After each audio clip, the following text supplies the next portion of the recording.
Um, I am 84 or 85 days sober. I have to check.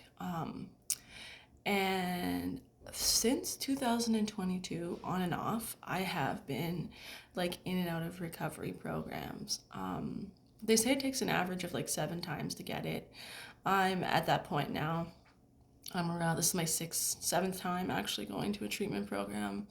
Every time that I've gone before, my experience on Hastings, uh, I kind of had like this reservation. I had an escape route. I always thought, like, what if? This is the first time since I became sober this time that, like, I am just like absolutely done with that lifestyle.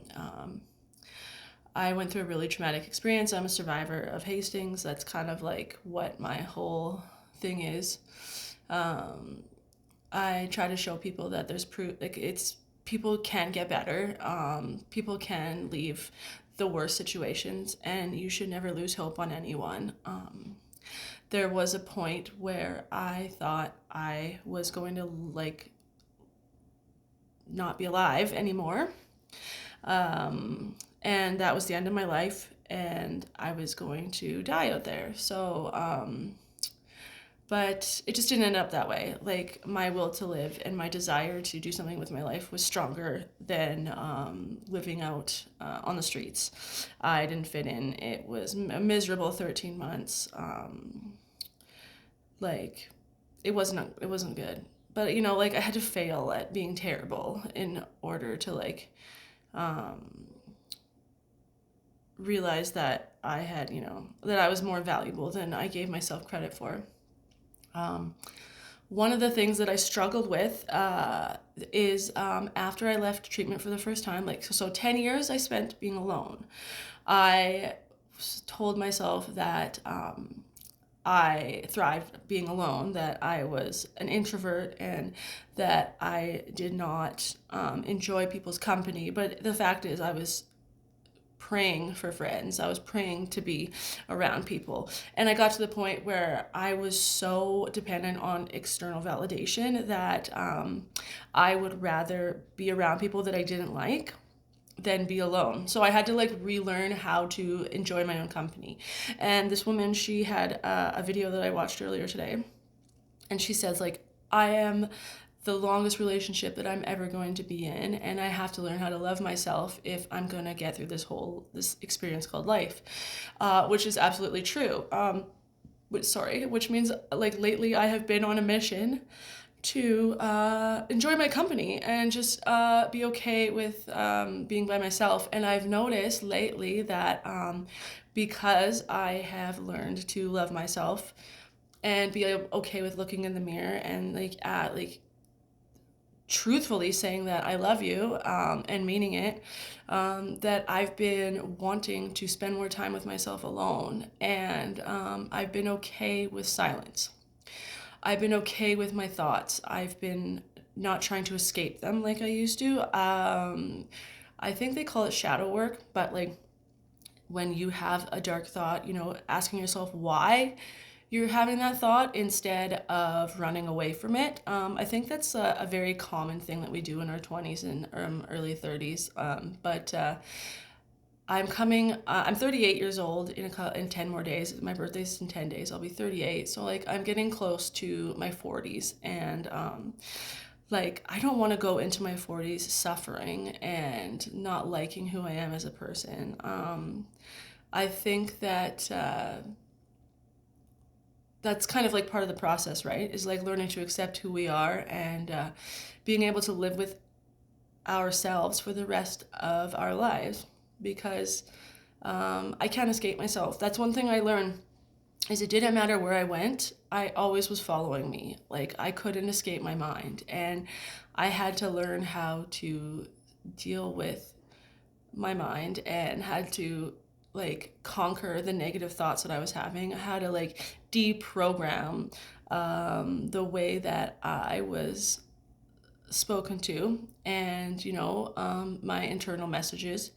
And I had to do that through the hard way. Like for me, it was the hard way. I had to like constantly show myself over and over and over again that I can survive the hardest, most traumatizing situations in order to build resilience.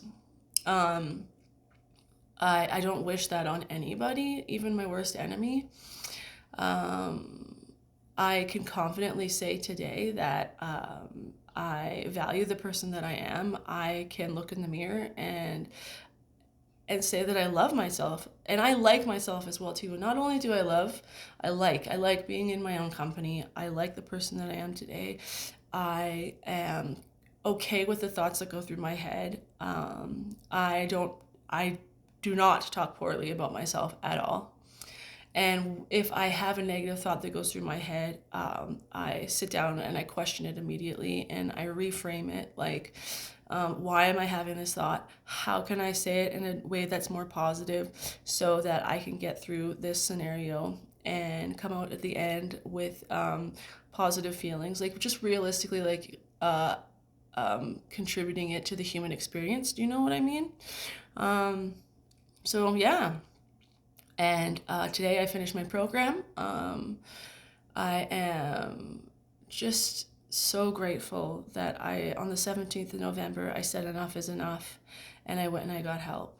I couldn't do it anymore. I could not live that life anymore because it was getting to the point where I had to unalive myself and no longer be involved in that type of trauma, or I had to leave. And I'm so grateful that I chose to leave.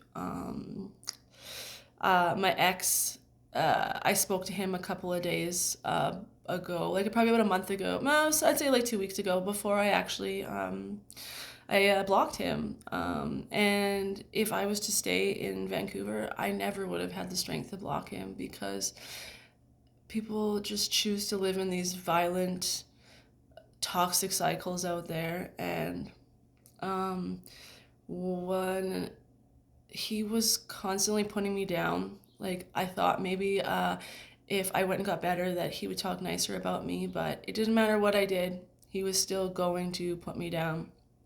And I realized at that moment that there's nothing that I can do to satisfy his hatred for himself, because what it is projection. And I put up with that for so long.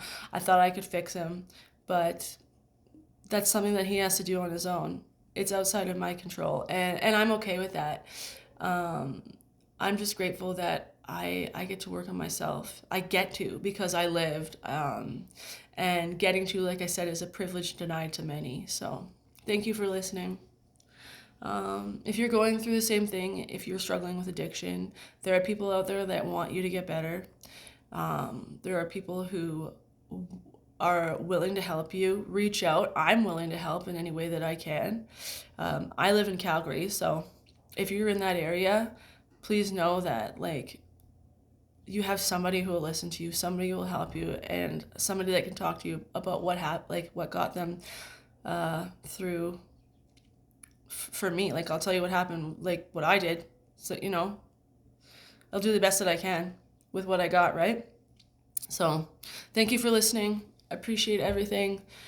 And remember, our biggest failures are our greatest lessons. And I stand by that. I mean it.